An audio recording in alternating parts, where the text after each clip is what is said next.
IR이라는 게 실제로 과연 투자자와의 만남에서 잘한 IR, 잘한 이런 발표가 있거든요.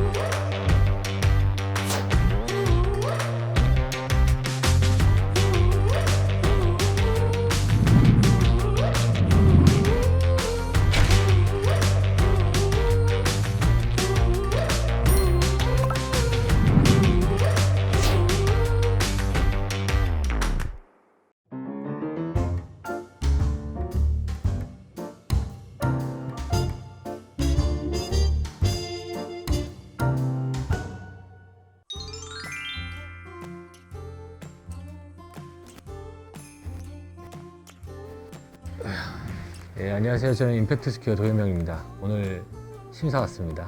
예.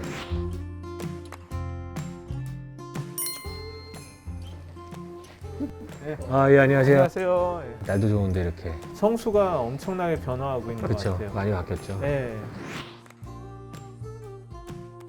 14년에 여기 처음 들어올 때만 해도 아무것도 없었는데. 안녕하세요. 안녕하세요. 네. 안녕하세요. 잘 계셨죠? 오랜만에 뵙습니다. 예, 같은 지역에 있는데. 예. 성수동에 있어도 이런 자리에서나 더 자주 맞아요.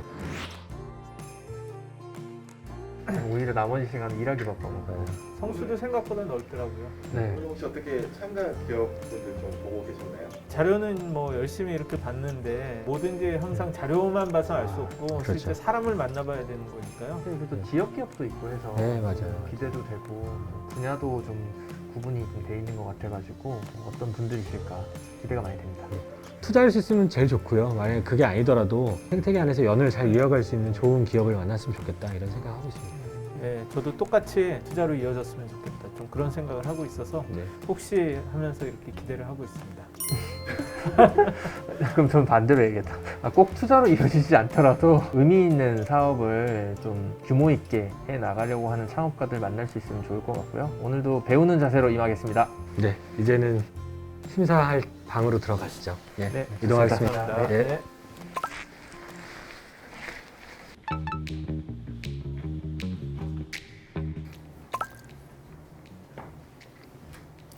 안녕하세요. 안녕하세요. 안녕하세요. 반갑습니다. 네, 안녕하세요. 반갑습니다. 네. 반갑습니다. 저는 코끼리 공장 대표 이채진입니다. 저희는 장난감 수리 순환을 통해서 환경보호와 치아가동 지원을 하고 있는 회사입니다. 저희는 고장나거나 사용하지 않는 장난감을 수리 소독해서 온전하게 만드는 일을 합니다. 온전해진 장난감은 치아가동의 인지와 신체 발달 지원을 위해서 전달하고 있습니다. 저는 아동학을 공부하고 아동복지시설에서 오랫동안 일했습니다. 제가 접한 그 장난감과 관련된 사회 문제는 3가지 정도였습니다. 첫째는 장난감을 수리해주는 시스템과 네트워크가 없다라는 것이었습니다. 장난감이 고장나면 수리가 불가하고 폐기를 해서 환경오염을 일으키거나 재구입을 해야 돼서 아동기관에는 운영비를, 아이 키우는 가정에는 육아비를 추가로 부담하는 상황이었습니다. 두 번째는 저소득 가정 쪽에서는 장난감을 가지지 못하는 그런 차별적인 문제가 있었습니다. 세 번째는 장난감이 독합물질로 구성이 되어 있다 보니까 거의 100% 폐기물로 버려지고 있습니다. 이 문제를 해결하려면 우선은 장난감을 수리하는 그런 시스템과 네트워크를 만들어내는 게 1번이었습니다. 두 번째는 더 이상 재사용이 불가능한 장난감을 업사이클링 하는 게 두 번째 방법이라고 생각했습니다. 저희는 안정적인 수익 구조로도 만들어내야 했고 순환도 이끌어내야 했기 때문에 장난감을 가장 많이 가지고 있는 아동복지시설을 대상으로 비즈니스 모델을 만들었습니다. 저희가 만들어낸 비즈니스 모델은 아이들에게 특화된 아동기관 관리 서비스란 걸 만들었습니다. 월 단위로 저희랑 계약을 아동복지시설들이 하면 저희가 매월 장난감과 사운드북을 수리를 해줍니다. 그리고 아동기관에 있는 장난감 공간에 대한 소독 서비스와 관리를 해줍니다. 그리고 재원하고 있는 아동들이 더 이상 사용하지 않는 장난감을 기부받아 수거해옵니다. 그 수거해온 장난감을 다시 수리, 소독, 재포장해서 취약계층 아동들에게 전달을 하는 것입니다. 작년 기준으로 3만여 개 정도의 장난감을 전달을 했고 수리와 소독, 재포장하는 과정을 취약계층을 중점적으로 고용해서 나눔을 실행하고 있습니다. 저희가 2018년도 기준으로 해서 연간 한 150% 정도씩 매출이 증진을 했고요. 작년에는 한 8억 원 정도의 매출을 올렸고 이익금이 한 2억 원 정도 남았습니다. 21년도는 저희가 10억 원 정도 매출 이상을 예상하고 있습니다. 더 많은 장난감이 지금 기부가 들어오고 있고 계약과 협약의 요청이 지금 굉장히 많은 상황입니다. 그 부분들을 대응하기 위한 저희가 성장 계획을 가지고 있습니다. 오프라인으로 장난감을 순환하는 플랫폼을 10억 정도 투자해서 구축할 예정이고요. 온라인 시스템을 지금 구축하고 있습니다. 그리고 외부 투자를 저희가 받아내서 적극적인 영업 마케팅을 통해서 수익을 증가시킬 계획입니다. 그리고 아동복지시설에서 사용하고 있는 그 위생용품이나 아동용품들을 저희 브랜드를 씌워서 판매할 계획을 가지고 있습니다. 저희가 2025년도까지의 매출 목표를 잡고 있는데요. 장난감 관리와 수리와 폐기까지 해주는 거를 기반으로 한 턴키 납품의 형태로 4만여 개 있는 아동복지시설 중 10% 정도 계약을 목표로 잡고 있고 연간 250억 정도 매출이 가능할 것으로 추정을 합니다. 그리고 기존에 메인으로 하고 있는 아동기관 관리 서비스를 소셜 프랜차이즈화 형식으로 저희가 확장을 해서 매월 5억 원 이상의 매출이 가능하다고 추정을 하고 있습니다. 그리고 장난감 순환 플랫폼을 온라인으로 만들어서 아동에 적합한 그런 제품이나 그리고 중고품을 통해서 160억 정도의 매출을 계획하고 있습니다. 많은 도움과 협력을 통해서 꼭 장난감 문화를 바꿔내고 싶습니다. 감사합니다. 감사합니다. 함이 운동식으로 시작하신 걸 비즈니스로 좀 잘 디벨롭을 하신 것 같아요. 몇 년간을 버티고 유지하기가 쉽지 않았을 텐데 그 진정성을 갖고 쭉 하시다 보니까 시장 기회를 잘 보신 거라고 일단 보이고 이후 성장 가능성도 꽤 높겠다. 일단은 그냥 궁금한 게요. 어떻게 해서 이런 사업을 시작하게 되셨는지. 아동복지를 하는 사람 중에 남자가 0.1% 정도 있다고 합니다. 울산에는 저 혼자 있었습니다. 그러다 보니 굉장히 힘을 쓰는 일을 저한테 많이 시켰습니다. 그 일 중에 하나가 장난감을 지자체가 대량으로 사서 대여해주는 사업이었습니다. 그것을 저가 울산에서 처음으로 맡아서 운영을 했었고 그 장난감 대여를 하다 보니 고장이 너무 많이 났고 이거를 세금으로 사서 빌려주고 있는 복지 사업인데 다시 빌려주지 못하는 거에 대한 안타까움을 제가 가지고 있었고 장난감 제조회사를 다 리스트업을 해보니 전화를 다 돌렸습니다. 수리를 해주는 곳이 한 5% 정도 안팎이더라고요. 혹은 수리를 만약에 맡기더라도 금액이 많이 들고 새 제품으로 결국에 바꿔주는 행위들이 잦았다라는 거죠. 그래서 장난감을 고쳐주는 자원봉사단체를 만들었고 그러던 중에 사회적 경제에 대해서 알게 되었고 가치의 확장을 위해서라면 수익 사업과 그런 가치 확장에 대한 것들을 연결시켜내는 사회적 경제로 진입하는 게 좋겠다라고 판단해서 사회적 기업과 육성 사업을 통해서 진입을 하게 됐습니다. 그럼 그동안은 전혀 투자 없이 해오신 건가요? 그 런칭을 했을 때 투자를 저희가 받아서는 안 된다라고 생각을 했죠. 왜요? 실체가 없으니까. 제가 생각할 때는 정말 바꿀 수 있다고 확신을 한다라고 저는 잘 알기 때문에 주장을 하지만 투자하는 사람에게 1, 2년 안에 제가 그 성과를 보여줄 자신이 없더라고요. 투자자분들도 그 페이스가 필요할 텐데 저는 저의 페이스가 중요하다고 생각을 했고 이게 투자자에 대한 그 스타트업들 오해가 좀 있는데 돈 주는 사람이라는 오해가 있죠. 근데 특히나 초기 스타트업 첫 투자를 받는 그 타이밍에는 투자자는 오히려 전략적 투자자에 가깝습니다. 그래서 사업이 성장할 수 있는 계기를 만들어주거나 올바른 방향으로 나갈 수 있도록 돕는 동역자를 구하는 거죠. 근데 아까 그 자료에 그 뭐 10억 뭐 이렇게 적혀 있어가지고 총 얼마를 받으시려고 하는 건지가 좀 명확하지 않던데요. 금액을 사실은 굉장히 많이 받으면 저는 제일 좋다고 생각합니다. 하지만 지금 저희가 중점적으로 하고 싶은 게 연락이 오는 아동복지시설들을 지금 다 가지 못하고 있는 상황이 저희는 좀 문제라고 생각하기 때문에 영업 인력을 대량으로 할 수 있는 인건비와 그런 마케팅비 그러면 저는 3억에서 5억 정도의 투자금을 받으면 성과를 제가 잘 낼 수 있다고 네. 생각합니다. 근데 아까 10억이라고 공장 그 되어 있는 거는 자체로 투자할 계획입니다. 자체로 10억이 있으세요? 없지만 그래도 저희도 법인체다 보니 대출 네. 같은 걸로요? 그리고 아까 이제 몇 년 전에 사업 초기에는 투자를 받아서는 안 된다. 내가 아직 준비가 안 됐다 이렇게 생각하셨는데 오늘 이 자리에 나오신 이유는 이제는 준비가 좀 된 것 같다 이런 판단을 하신 것 같은데 우선은 제가 초기에 주장했던 가치 실현의 확장이 지금 충분히 가능한 상황이다. 그리고 제가 회사를 투자자분들에게 보여줬을 때 회사가 부끄럽지 않다. 그리고 지금 자본이 들어왔을 때 제가 매출로서나 가치로서나 성과를 낼 수 있는 상황이다라는 게 지금의 실적으로도 증명을 할 수 있고 향후로 보여줄 수 있는 자신감이 스스로 들었기 때문입니다. 진정성이 있고 겸손한데 동시에 비전을 키우기가 되게 어렵거든요. 보통은 비전이 크면 약간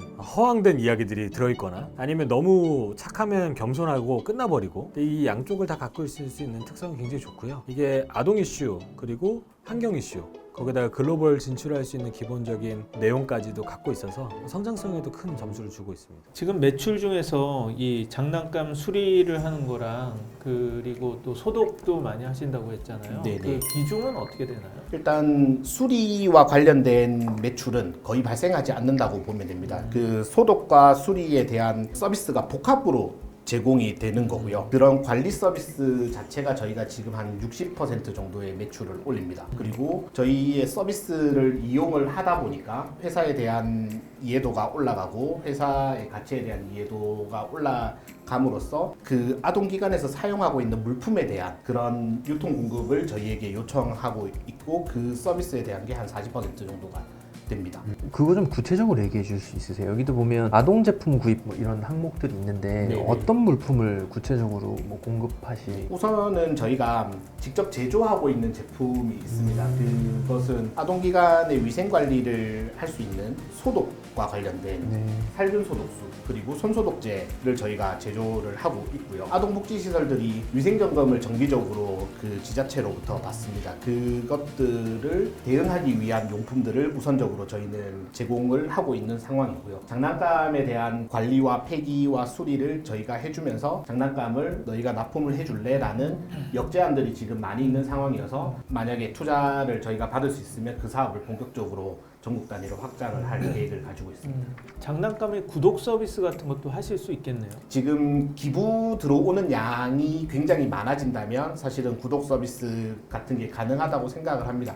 하지만 이게 장난감의 금액이나 여러 가지 것들을 제가 고려해 봤을 때는 그냥 취약 아동들이나 일반 아동들에게 판매를 하거나 제공을 하는 게 환경적인 가치라던가 혹은 사회적 가치가 훨씬 더 높다라고 저는 생각을 하기에 구독과 관련된 게 비즈니스적으로 가능은 하지만 저는 그냥 판매나 무상 제공을 하는 게 더 낫다고 개인 판단을 하고 있습니다. 창업가들 많이 만나보면 그 다 성향 차이가 있는데 이렇게 자기가 할 수 없을 것 같은 거라든지 약간 부풀리는 것 같은 경우는 아예 얘기를 안 하시는 분들도 있어요. 예, 근데 너무 그러면은 또 이 사업을 펼칠 수 있는 가능성을 그렇게 크게는 얘기 못 해주는 것 같아서 저는 그 좀 밸런스가 필요하다는 생각이 드는데 조금은 좀 그 겸손하게 한 것 같다는 그런 인상이 약간 있었습니다. 이런 스타트업의 가치는 어떻게 보면 IT 시스템화하고 플랫폼으로 만들고 그렇게 하느냐에 또 많이 달려있다라고 생각을 하는데요. 코끼리 공장의 경우에는 그런 점은 어떤가요? 일단은 그 대부분이 전화와 대면으로 하고 있습니다. 네. 현재는. 그래서 온라인 플랫폼을 지금 구축해야 되는 상황이고 그렇기 때문에 투자를 받고 싶은 이유가 있습니다. 비용적인 투자보다는 저희가 잘 못하는 부분들을 보완해 줄 수 있고 협력자로서나 조언자로서의 도움을 받고 싶기 때문에 거기 혹시 개발자나 그런 분들이 있나요? 개발자는 현재 내부에는 없고 알고리즘을 석사까지 한 친구가 있기는 있어서 개발을 지금 맡겨놓은 상황인데 하지만 직접 개발을 하고 있지는 않습니다. 고객 분포는 어떻게 되나요? 일단 관리 서비스와 관련된 거는 대부분 울산, 부산, 대구에 중점으로 있는 상황이고요. 장난감을 기부해주거나 혹은 물품에 대해서 저희에게 구입을 하고 싶어하는 곳은 전국 단위로 있습니다. 저는 수리를 어디까지 가능하신지가 좀 궁금해요. 왜냐면 이게 수리라는 게 어떻게 보면 요즘에 또 약간 전자기기가 들어가 있는 애들도 많고 깨진 것을 3D 프린터나 여러 가지 방식을 활용해서 수리를 해봤는데 결국에 다시 깨지는 상황이 발생하고 아이들에게 안전성에 대한 문제를 주기 때문에 깨진 부분에 대해서는 수리를 하고 있지는 않습니다. 그리고 기계적인 결함들, 전선이 끊어진다던가 모터가 나갔다던가 이런 부분들은 100개의 장난감이 들어왔을 때 70개 정도는 고친다고 보시면 됩니다. 30개 정도 안 고쳐지는 장난감은 저희가 분해해서 다른 장난감을 살려내는데 내부 부품을 쓰기도 하고요. 반대로 제조사 입장에서는 아예 우리랑 계약을 맺어서 수리 쪽은 다 코끼리 공장으로 위탁 대행 이런 형태로 풀리면 네, 이게 장난감 제조 회사들이 위탁을 주더라도 이 업체들에게 비용을 지불할 수 하거나 지불을 할 용의가 크게 없다라고 저는 생각을 했습니다. 제조사의 니즈는 사실은 좀 많이 있다고 생각을 합니다. 요청이 저희에게 제법 들어오고 있는 상황이고 유통업체들도 저희에게 수리에 대한 협력 관계를 맺고 싶어하는 경우가 제법 있었습니다. 근데 굉장히 중요한 건 어쨌든 그 어린이들 고객들을 잡고 있잖아요. 그 연결된 채널을 이렇게 갖고 계신데 그것을 확장하면 아까 위생용품이 아니라 훨씬 더 많은 거를 판매를 한다든지 거기 IT 플랫폼도 붙이고 뭐 그렇게 해서 더 고객들과의 연결점을 더 공고하게 만들어 놓으면 거기에서도 많은 좀 가치가 나올 수 있을 것 같은데요. 네. 하실 수 있는 게 되게 많은데 이 IR 자료는 좀 겸손하게 만드신 것 같아요. 네, 좀 사회적 기업들은 아직까지는 자신감이 없는 것 같아요. 사업을 좀 키우고 사회적 가치뿐만이 아니라 돈도 벌고 매출도 이렇게 올리고 뭐 그렇게 해야겠다라는 어떤 욕심 같은 게 있어야 되는데 너무 좀 겸손하게 접근하거나 그런 좀 도전력이 생각보다는 좀 부족하다는 생각이 좀 듭니다. 일반적인 스타트업에 비해서요. 아주 간단한 질문 딱 2개만 드리고 그냥 네. 마지막으로 드릴 것 같은데 지금 아동 제품 구입 계약 및 그 아동 기관 관리 계약 등을 하고 계시는데 네. 재계약률은 몇 %나 돼요? 퍼센트로 따질 수 있는지 모르겠는데 100% 이상이지 않나 생각을 합니다. 공공기관이기 때문에 서류에 네. 대한 적극성과 빠른 대처들이 굉장히 중요한 요소인데 저희가 그 부분에 대한 강점이 있다 보니까 만족도가 높고 추천해주는 경우가 훨씬 많아서 확장되는 지금 상황. 현재 사업 구조상으로 봤을 때 고객이라고 할 수 있는 곳은 결국 아동이 아니라 아동 기관이잖아요. 네네. 이제 기관의 페인 포인트가 뭘까? 기관이 원하는 것이 무엇일까 해서 그래서 저는 결국 고객이 원하는 것 중심으로 해서 사업 세팅을 하시면서 수리나 이런 쪽을 계속 그냥 부가 서비스처럼 제시하는 형태로 가시는 게 사업상으로 보면은 바람직하고 가능성도 훨씬 있어 보이고 또한 그렇기 때문에 기관과 관련된 지표들이 더 들어가야 돼요. 재계약률이라든가 그 기관들의 뭐 분포라든가 보통 이제 장난감 하면 엔드 유저가 아이들이어서 아이들이 고객처럼 보이지만 심은 이제 기관들을 만족시키는 것이고 근데 수리를 전면에 내세우고 계시지만 수리로부터 매출이 나오는 또 구조는 아니어서 이 비즈니스 모델 자체는 조금 정립이 필요하다. 두 번째는 그 우리의 사회적 가치가 환경 보호랑 뭐 취약 아동 지원 뭐 이런 부분들 강조를 하셨는데 혹시 이 부분과 관련해서 우리가 뭐 임팩트를 측정 뭐 평가하기 위한 지표를 가지고 계신 게 혹시 있으세요? 저희가 SK 사회성과 인센티브랑 네. 지표를 측정을 하고 있습니다. 네. 그 환경적인 지표는 현재 측정을 저희가 하고 있지는 않고 장난감 순환을 해서 나눔을 하는 행위에 대한 사회적 가치만 측정을 하고 있습니다. 일단 환경적 가치 관련해서도 뭐 쓰레기가 될 뻔한 것들을 재활용하면서 생기는 사회적 가치가 있어요 라고 얘기하셨는데 그럼에도 불구하고 결국은 다 폐기가 될 거라는 거죠. 그러면 어차피 폐기될 이제 장난감들의 사용 연한을 늘리는 거고 우리가 인정해야 될 사회적 가치는 그 부분일 건데 이제 그런 부분들을 좀 더 우리가 이제 사회적 가치를 이런 식으로 날카롭게 보고 있다 강조가 되었더라면 사회적 가치 부분에서도 굉장히 준비가 되어 있구나 이런 생각이 들었을 텐데 좀 아쉬워서 좀 질문을 드리게 됐고요. 항상 이 투자를 할 때 제일 중요한 게 있어요. 네. 그거 마지막으로 저 여쭤보고 싶은데 한 3억에서 네. 5억 정도 투자를 받는다고 말씀을 하셨는데 네네. 네, 그러면 회사의 가치를 어느 정도로 보세요? 저희 회사의 네, 가치를 네. 그 투자를 받기 위한 회사의 가치. 당장 현재의 가치 말씀이신 거죠? 네. 50억 정도 되지 않을까 네, 개인적으로 생각하고 있습니다. 네. 네. 네, 네. 알겠습니다. 알겠습니다. 고생하셨습니다. 네, 감사합니다. 감사합니다. 너무 감사합니다. 코끼리 공장 같은 경우는 전국적으로 저런 일을 하는 회사가 있구나 그리고 저기를 이용하면은 장난감이 리사이클도 할 수 있고 그런 생각을 하게 될 것 같으니까 많이 보다 보면은 의외로 여러 가지 응용 사례 이렇게 연결될 수가 있어서 저는 굉장히 공감했던 건 장난감은 쉽게 부서지고 자주 바뀝니다. 그러니까 누군가가 그걸 돌려주고 순환시켜주고 수선해주고 이 작업은 사회적으로도 필요하고 개인적으로도 효용이 충분히 있는 사업 영역이라고 생각하죠. 저희가 원래 하고 있는 일에 대한 질문들이셨고 제가 원래 하고 있는 대로 답변을 했던 거여서 만족을 했습니다. 그래도 오늘 이 자리가 처음이시잖아요. 네네. 앞으로 다음에 또 도움이 많이 될 것 같아요. 소셜벤처 분들한테 이런 기회가 잘 없어요. 저도 그래도 제법 오랫동안 사회경제 영역에 있었는데 처음 경험을 해봐서 너무 큰 도움이 됐고 회사에 대한 방향성을 잡는데도 그리고 다음에 좋은 기회가 또 있더라도 뭔가 참고할 만한 준비할 만한 큰 기회가 된 것 같습니다. 이제 또 먼 길 내려가시는데 내려가시면 제일 먼저 뭐 하시는지 한번 여쭤봐도 될까요? 일단은 소주 한 잔. 이런 얘기 하면 안 되나요? 네, 고생하셨습니다.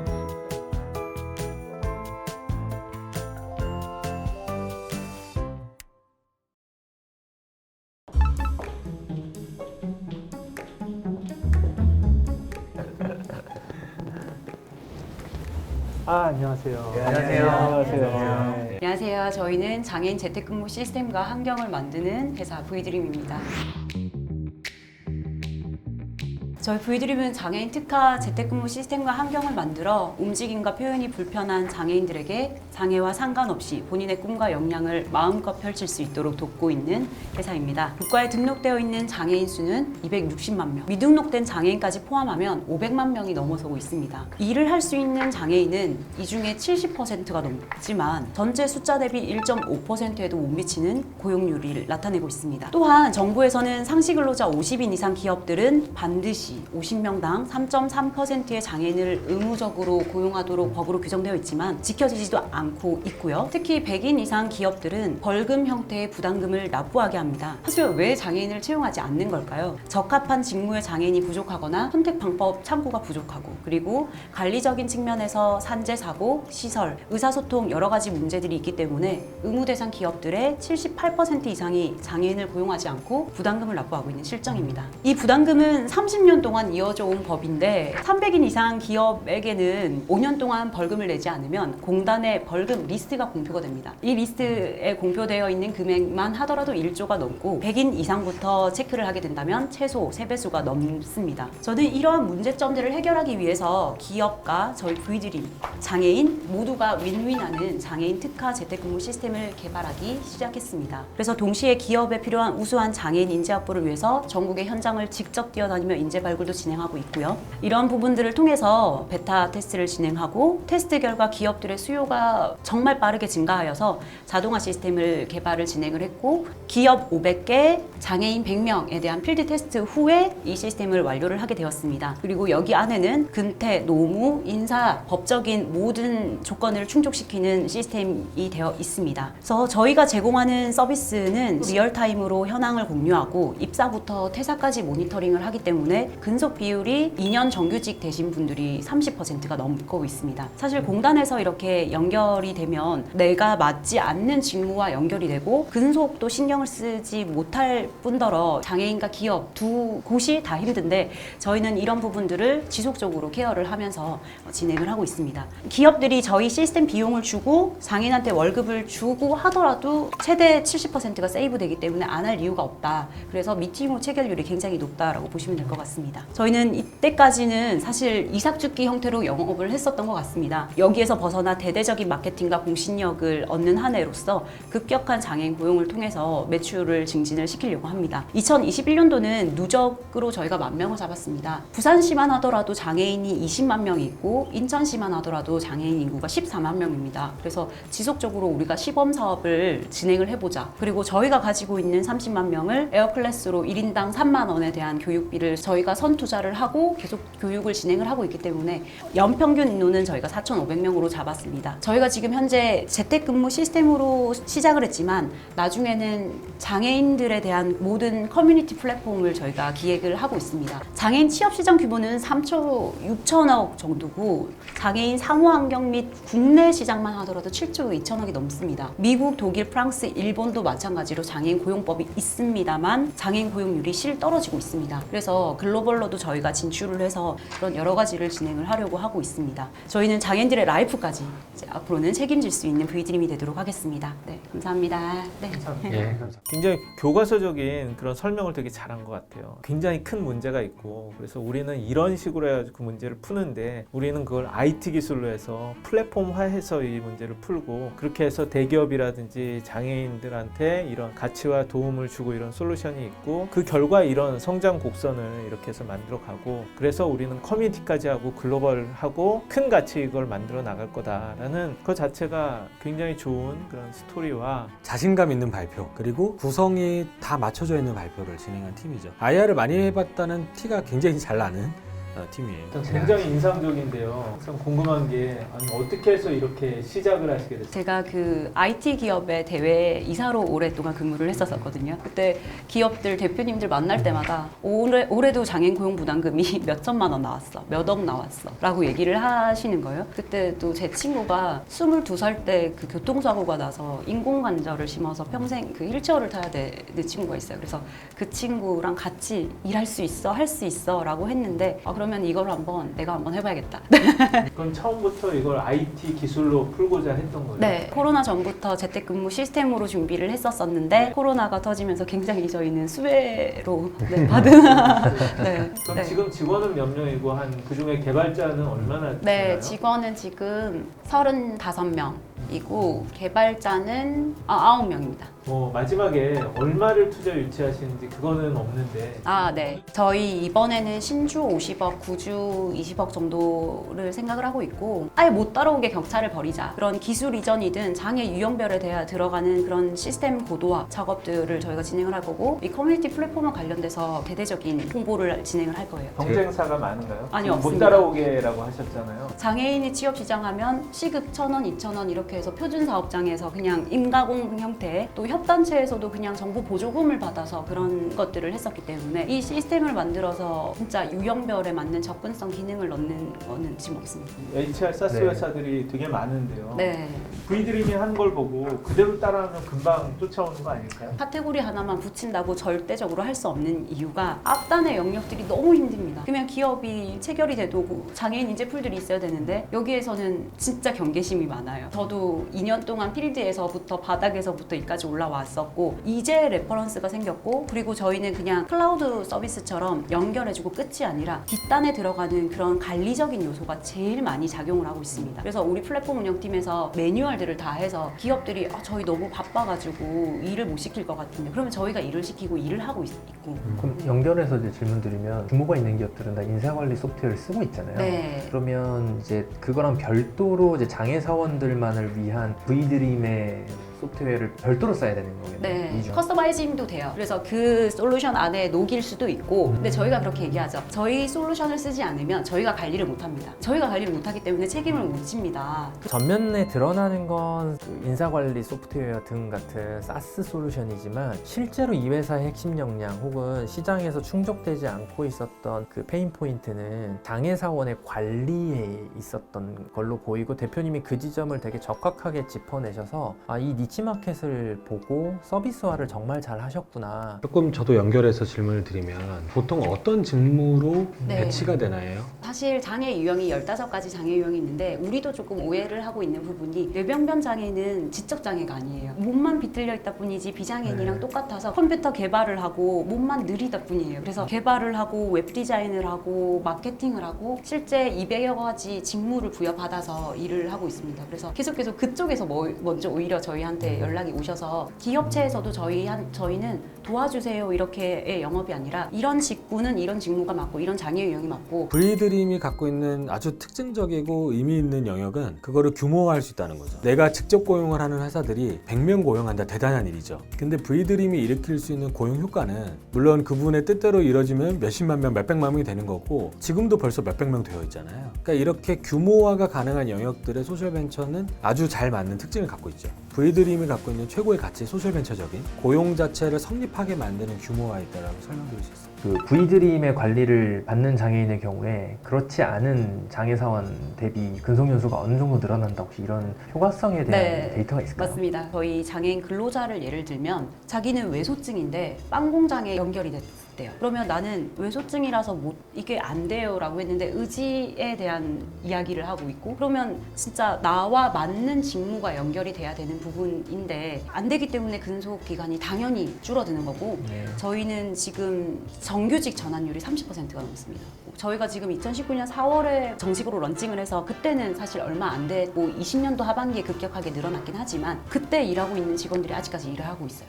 저희는 근속은 제일 자랑할 만합니다. 스타트업은 그 로켓 성장을 한다고 하는데 네. 예, 여기에 그 스케일 커브, J 커브를 보면 너무 어그레시브. 그 네. 사실 소셜 벤처로서는 정말 보기 어려운 네. 엄청난 나쁘게 조금 의심이 들어요. 왜냐하면 뭐 하나 조금 아쉬운 건 그 언급도 했지만 너무 그런데 성장 계획이라든지 이게 어그레시브해서 저건 안 될 것 같은데 조금 더 이렇게 좀 낮춰야 되지 않을까. 그게 조금 더 이런 투자자들한테 더 현실적으로 보이지 않을까. 지난해 매출이 얼마였죠? 지난해 매출은 7억이었는데 네. 여기 보면 올해 225억으로 목표를 이렇게 네. 하셔서 지금 지금 저희가 사실 매출이나 이런 부분들을 굉장히 급격하게 잡아놓은 건 사실이에요. 사실인데 우리가 이미 뿌려놓은 씨들이 있고 그래서 이제 저희가 상반기에 막 들어오는 것들이 굉장히 많은 거예요. 고용 부담금을 다 채웠는데 15명 추가할게요. 이런 사례들이 굉장히 많이 늘어나고 대기업 계열사로의 확장이 빠르게 늘어나고 있어서 못해도 진짜 보수적으로 잡으면 5,000명만 해도 저희는 진짜 초대박이거든요. 네. 5,000명이 되면 매출이 얼마예요? 5,000명이 되면 이거 절반이네요. 네, 절반 맞아요. 정도? 100억 네. 나오고. 네. 100억 초반대. 네. 지금 실례지만 맞습니다. 지난 4월까지 매출이나 혹은 고용을 연계한 인원 숫자 혹시 있을까요? 네, 있습니다. 800명 가까이가 저희가 네. 먼저 계약을 한 후에 뒷단위 플로우가 이루어지거든요.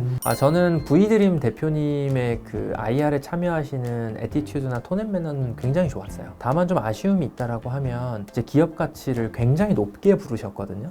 그런 상황이라면 회사의 현황 등에 대한 숫자를 창업자가 훨씬 더 정확하고 명확하게 꿰고 계셔야 되고 저희가 어떤 질문 등을 했을 때 답변 등에 대해서도 좀 숫자를 중심으로 해서 명확하게 설명 등이 좀 되는 게 필요했다고 보이는데 이런 부분들을 좀 보완하시는 게 필요하겠다 이런 생각이 좀 들었습니다.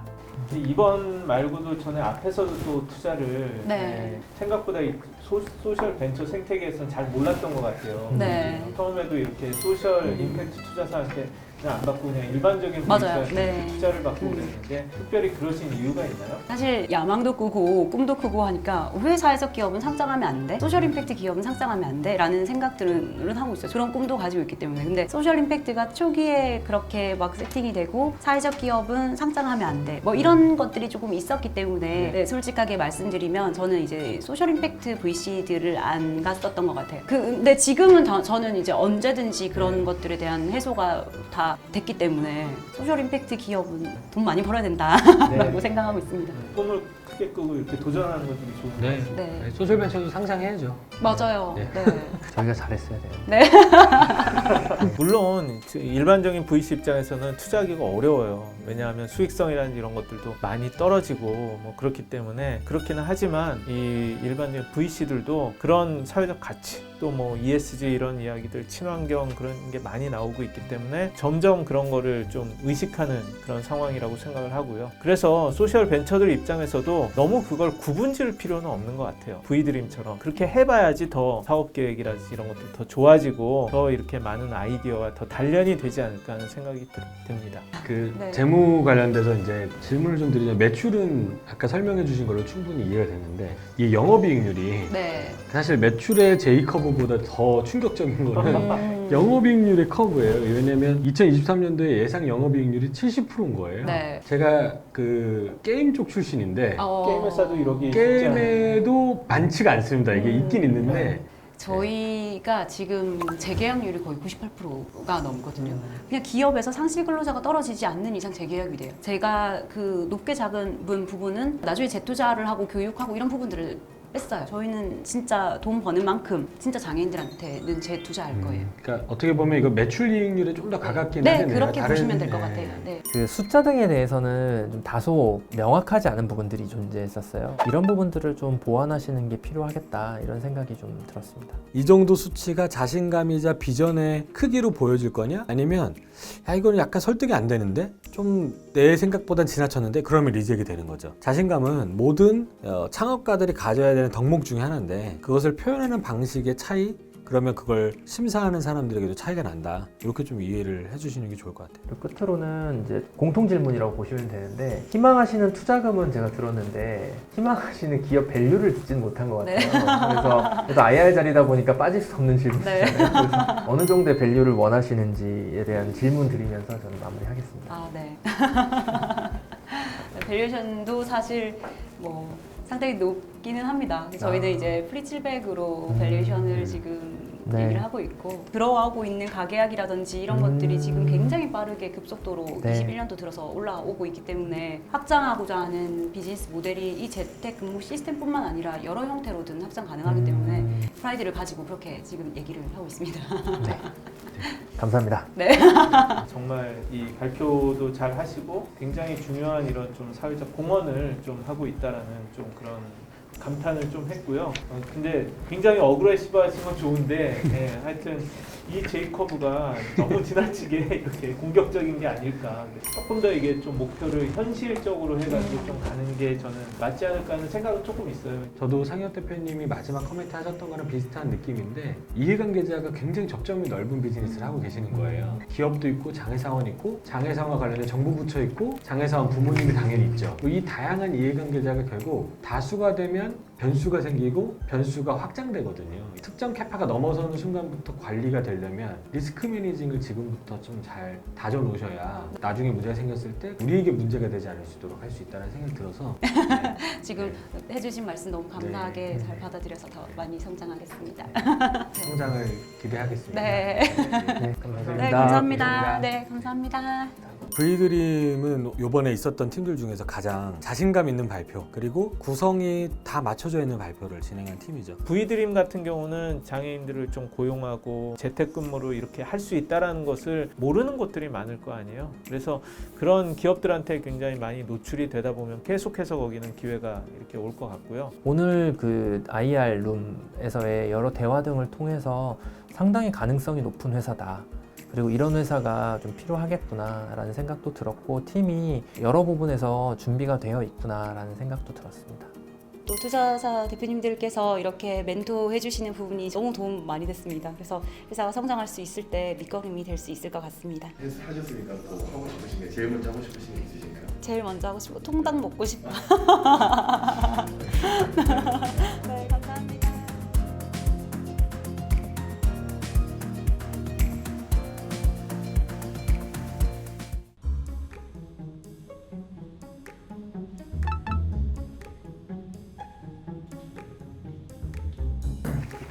저는 어디 회사인지도 잘 모르시나요? 안녕하세요. 안녕하세요. 안녕하세요. 반갑습니다. 여기 앉으시면 네. 떨리세요? 네, 일단 앉으시죠. 네, 안녕하세요. 저 스페이스선의 엄수정입니다. 저희 스페이스선은 인간과 자연의 조화로운 삶을 추구하고 실천하는 공간이라는 의미를 가지고 있습니다. 이거 편집해 주신다 해서 제가 그냥 되게 편하게 네, 편하게 됩니다. 안녕하세요. 지금 방금 소개해드린 저희 스페이스선 저희가 살고 있는 공간입니다. 충북 충주시 수태면에 위치하고 있고요. 이런 자연과의 조화로운 삶을 추구하고 실천하는 공간이라는 의미를 가지고 있고요. 저희는 그 다 도시에서 살다가 귀촌인들이 작은 공동체로 시작을 했습니다. 그리고 농사를 짓다 보니까 그동안 자연에 너무 막대하면서 살았다는 그런 반성이 들어서 뭐 빗물을 받아 쓰고 또 생태 화장실을 쓰고 또 사용하는 모든 제품을 천연으로 만들었다가 그게 사업화가 되었어요. 그리고 저희가 동물 친구들하고도 같이 살고 있는데 그러다 보니까 저 스스로도 고기를 안 먹게 되고 그래서 저희 만드는 제품에는 식물성 원료만을 사용합니다. 그리고 저희가 제품을 만들 때 가장 중요하게 생각을 하는 거는 만드는 그 과정의 재료 선정부터 후까지도 버려지는 자원을 최소화하는 거기 때문에 그런 점들을 중점적으로 만들고 있어요. 빗물 탱크도 그렇고 생태 화장실도 그렇고 물을 아껴 쓰고 또 쓰지 않는 그런 거잖아요. 그리고 천연 제품도 24시간 안에 생분해되는 그런 것들이라 저희가 하고 있는 일들이 공교롭게도 물과 연관된 것입니다. 저희 그런 소셜 미션은 물 절약과 그 물 오염의 최소화 그리고 저희가 만드는 천연 제품들이 다 고체로 되어 있는데 남겨지는 거를 최소화하기 위해서 플라스틱을 쓰지 않는 플라스틱 프리 이런 것들이 저희의 소셜 미션이라고 할 수 있습니다. 그래서 저희는 생태 화장실은 물을 전혀 쓰지 않는 대소변 분리기를 개발을 해서 실내형, 실외형으로 이렇게 하고 있고요. 국내에서는 별로 이렇게 수요가 많지는 않지만 2018년도에는 아프리카 탄자니아에 27군데 설치를 하기도 했습니다. 저희 빗물 탱크는 국내 최초로 모듈형으로 개발됐습니다. 그래서 모듈형 기립형 특허를 가지고 있고요. 200리터 모델을 5개를 연결을 하면 1톤, 10개를 연결하면 2톤인데 저희는 그 사각으로 슬림하게 만들어서요. 공간을 차지하지 않습니다. 그래서 처마 밑이나 데크 밑에 설치가 가능한 그런 모델이라고 말씀을 드립니다. 혹시 연상되는 디자인이 있으신지 샤워기 네, 샤워기요? 네. 저희 스피커 모양을 땄는데요. 네, 그래서 우리 빗물이 말하는 걸 좀 들어봐요 라는 의미를 담고 싶어서 레인 스피커라는 이름을 갖게 됐습니다. 이 외에도 저희 빗물 탱크는 자리만 차지하는 게 아니라 공간 활용이 되고요. 뭐 테이블이나 벤치나 그런 걸로 변형이 가능합니다. 그리고 뭐 막연히 빗물 받아 쓰세요, 뭐 생태 화장실 쓰세요 하는 것들이 보이지 않는 장벽들이 있어서 이런 장벽을 조금 낮춰드리기 위해서 체험에서 촌스러운 하루라는 체험이 있습니다. 기회 되시면 한번 놀러와 주시기 네. 네, 이 중에 저희 그 천연 제품들은 뭐 샴푸바, 샤워바, 주방 비누 등은 다 고체로 되어 있는데요.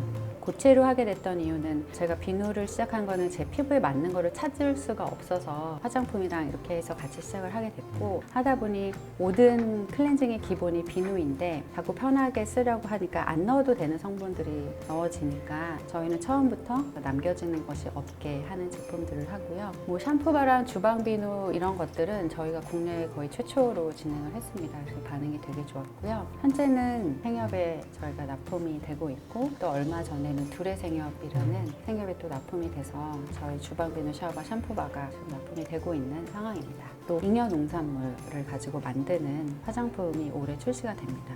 그리고 이 코코밤은 코 보습밤인데, 이거는 코 속을 촉촉하게 하는 뭐 비염이나 알러지 있으신 분들이 바르시면 좋은 거고, 이거는 아이콥에 저희가 입점이 됐고요. 그래서 저희는 이런 일들을 그냥 조금씩 하면서 2019년도에 해외 진출을 이렇게 하다가 작년에 이제 다 막힌 상태고요. 사실 별로 내세울 게 없어서 다 발표하신 건가요? 아니 뭐 아유, 감사합니다. 편하게 하는 게 좋아요. 편하게. 일단은 발표 자료가 너무 평면적이었던 것 같아요. 어디에 포인트를 두는 게 없이 쭉 나열식으로 말씀을 하시고 모노톤이라는 그 생각이 드니까 이 창업자가 뭘 하고 싶고 뭐에 특히 이렇게 강조를 하고 싶고 난 이걸 키우고 싶고 이 투자금은 뭐를 할 거에 대해서 아직 명료하지는 않다라는 생각이 들었고요. 기본적으로 팀 역량은 있으시구나. 근데 다만 이 팀의 방향성이 뭘까라고 하는 좀 궁금증. 외부 투자를 한 번도 안 받으신 거예요? 네. 그럼 지금까지는 어떻게 사업을 해오신 거예요? 다행히 운이 좋아서 사회적 경제 조직에서 있는 지원 사업들을 했고요. 대출의 힘도 좀 받고 되게 무서웠어요.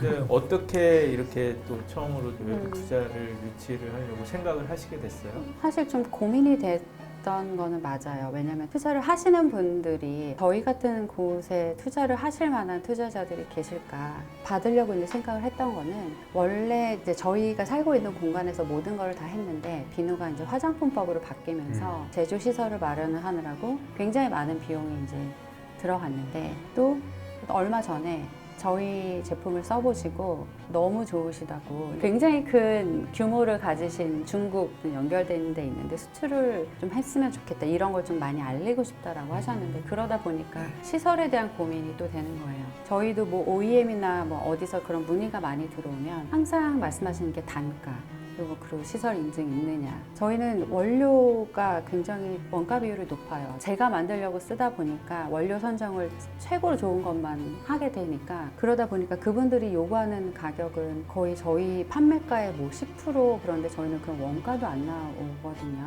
기본적으로 창업이라고 하는 건 이제 본인의 경험 등을 통해서 이걸 일반화시켜서 그 문제가 우리는 사회적 가치와 연결되어 있는 문제라고 생각하니까 이제 사회적 기업가들이 창업을 하시는 것 같은데, 그걸 해결해 줄 수 있는 수준까지의 일반화를 해야 되고, 그 과정에서는 제품과 서비스 등을 중심으로 해서 고객적 관점으로 그게 전환이 돼야 되는데, 그 스페이스 선을 좀 보면서는 아직도 이제 그 창업자 그룹이 가지고 있는 그 문제의식 자체가 훨씬 더 중요한 단계라고 느꼈어요. 여러 가지를 하시잖아요. 뭐 대략적으로 그 분포가 어떻게 되나요? 제품이 한 70% 정도, 빗물 탱크가 한 20% 정도 네. 있고, 그 외에는 나머지.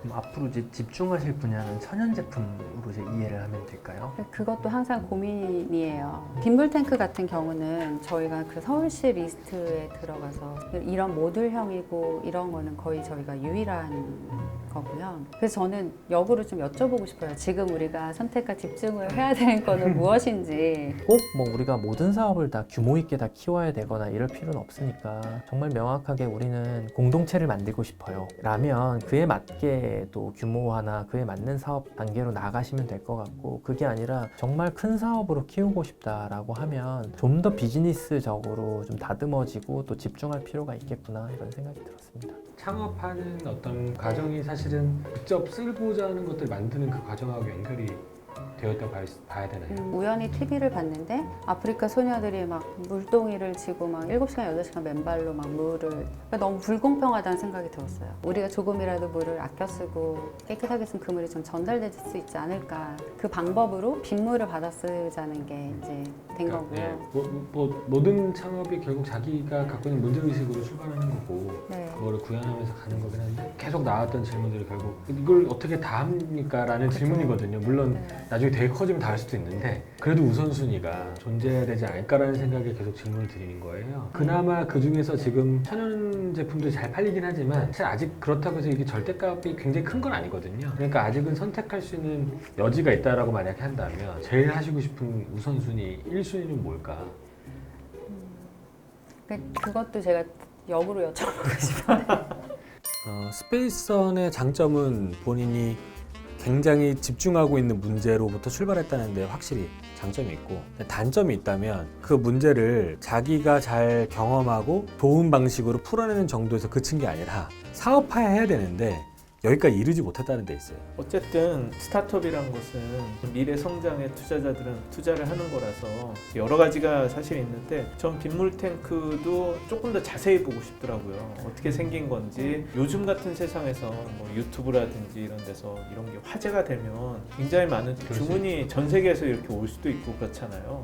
그럼 가능성 있는 제품이 아닐까? 어떻게 보면 천연 제품은 굉장히 많은데 빗물 탱크는 굉장히 유니크한 상품이 될 수도 있으니까 그런 이 성장의 가능성과 이런 것들을 투자자들한테 잘 설명을 하시고 지금까지 어떤 식으로 해서 얼마나 파셨는데 이걸 이렇게 하면은 글로벌하게 팔 수 있을 것 같으니까 이 정도의 투자금을 받아서 이렇게 하겠습니다 라고 이렇게 하시면은 훨씬 더 좀 설득력이 있을 것 같아요. 사실 저희 빗물 탱크와 생태 화장실로 가지고 제가 만들고 싶은 모델은 DIY용이에요. 아이케아 가구처럼 주문해서 자기가 알아서 설치하게. 좀 그게 더 대중적으로 되지 않을까. 그러면 그렇죠. 그렇게 말씀하신 부분들이 해결될 수 있어요. 그러니까 지금은 스케일이 안 되는 비즈니스 모델이잖아요. 그러면 그거를 지금 말씀하신 것처럼 투자금을 받아서 이런 키트로 만들어 가지고 그러면은 이 배송도 쉽고 그렇게 해서 글로벌 쇼핑도 되고 그렇게 해서 뭐 전 세계 어디서나 필요한 데 이렇게 하고 라고 하면은 되게 매력적일 것 같은데요. 지금의 설명은 굉장히 평면적으로만 이렇게 설명을 하시니까 뭐가 강한 건지 지금 잘 스토리가 없는 것 같아요. 제가 너무 욕심이 많은가 봐요. 저는 스페이스선은 오히려 그냥 이런 친환경, 레저 이런 좀 다른 삶을 꿈꾸는 뭐 MZ 세대라든지 이런 사람들한테 더 노출이 많이 돼야 되지 않을까. 오늘 평생 처음 하신 거잖아요. 네. 그동안의 스토리텔링이 강의용이거나 아니면 사회적 경제에서 사례를 소개하는 용이거나와는 되게 다르게 IR은 결국에는 비전을 보여줘야 되고 이렇게 성장할 수 있는 시스테믹한 준비가 되어 있습니다라는 내용과 숫자가 논리 구조와 함께 필요하거든요. 그래서 진짜 빗물 탱크를 전 세계 넘버1 브랜드 만들어 보겠다. 그 요소들이 조금 더 준비되면 뭐 두 번째 IR, 세 번째 IR 진행하시면서 훨씬 더 잘 전달하실 수 있을 것 같다는 생각이 들어요. 어떻게 보면은 스페이스선은 내부적으로 잘 구성되어 있는데 이 티핑 포인트를 넘어가는 과정이라고 보여지고요. 굉장히 많은 사회적 기업들이 이 포인트에 와 있습니다. 어떻게 이걸 시장에서 펼칠 것인가에 대한 고민을 좀 분명하게 지금 부러뜨리고 넘어가시면 좋은 기업이 될 수 있다고 생각해요. 또 고민되는 것들이 되게 많은데 그 제가 주변에 투자 받으신 분이 표현하시기를 아까 뭐 시어머니가 2분 정도 더 생긴 느낌이라고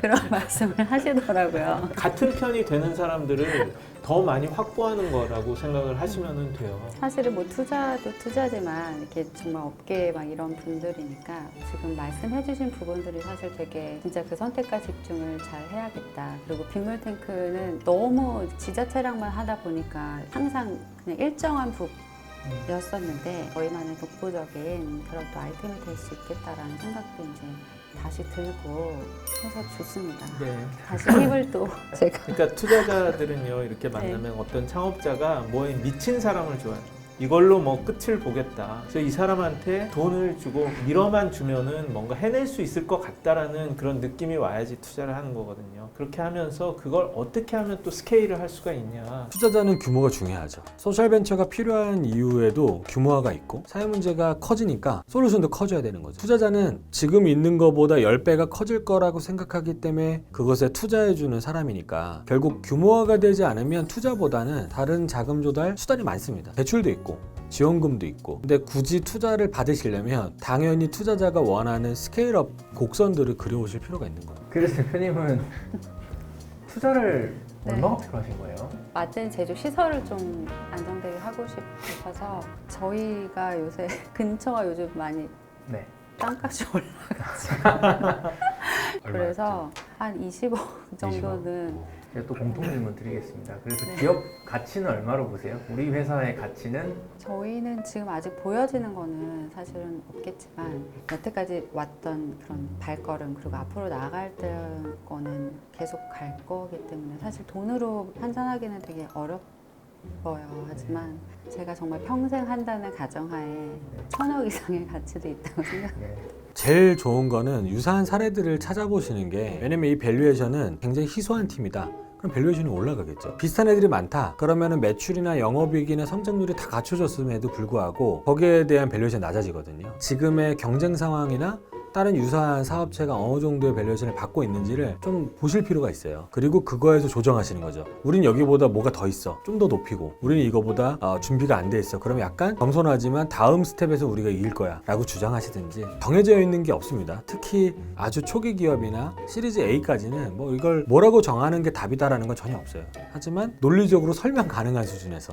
저는 오늘 대표님 말씀 중에서 지속 가능성 이런 표현들이 많이 와닿았고요. 앞으로 이 작업을 쭉 해 나가실 거에 대해서는 믿어 의심치 않는데 이걸 어디까지 키우실 건지에 대해서는 생각해 봐야 될 것 같아요. 심지어 코로나임에도 불구하고 생협의 물건을 납품하셨다는 건 기본적으로 제품력에 대해서는 인정을 받으셨다는 걸로 제가 봐도 무방할 것 같고, 매출 한번 못 내본 창업가들이 정말 많기 때문에, 근데 과연 우리가 만들고 싶은 회사가 작은 공동체를 만들고 이 공동체가 지속 가능하기 위해서 비즈니스라는 걸 수단으로 쓰실 건지, 우리는 이 공동체를 유지하고 지키고 싶다 이런 것이라면 저는 지금 이 사업 구조가 문제라고 보이진 않아요.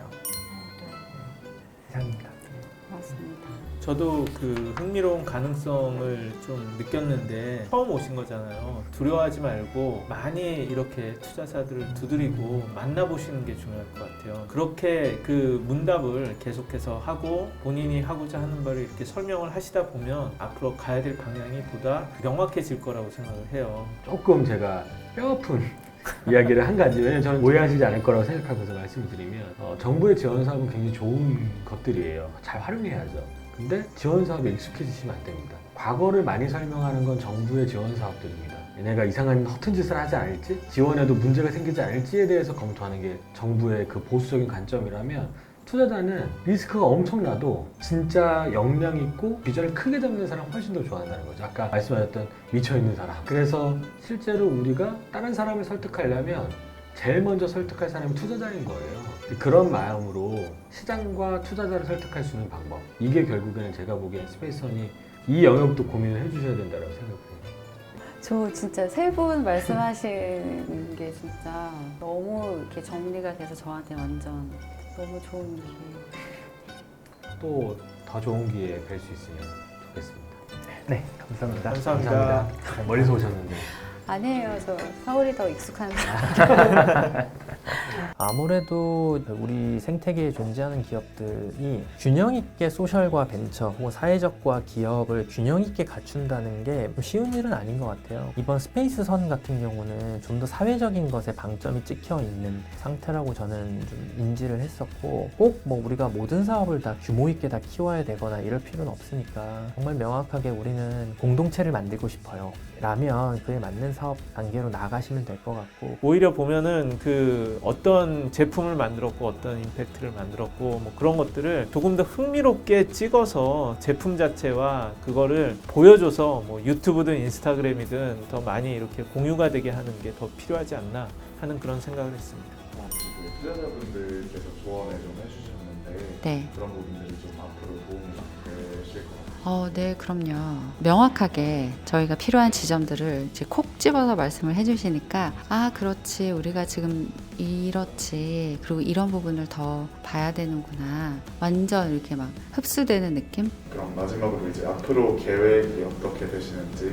우선 돌아가서 말씀하신 부분들을 잘 고민을 해보고 저희 이제 같이 함께 하시는 구성원분들하고도 같이 고민을 하면서 어떤 거를 먼저 하고 싶은지 그거를 또 결정을 하고 그래야 그 한 걸음을 더 나갈 수 있을 것 같습니다. 네, 감사합니다.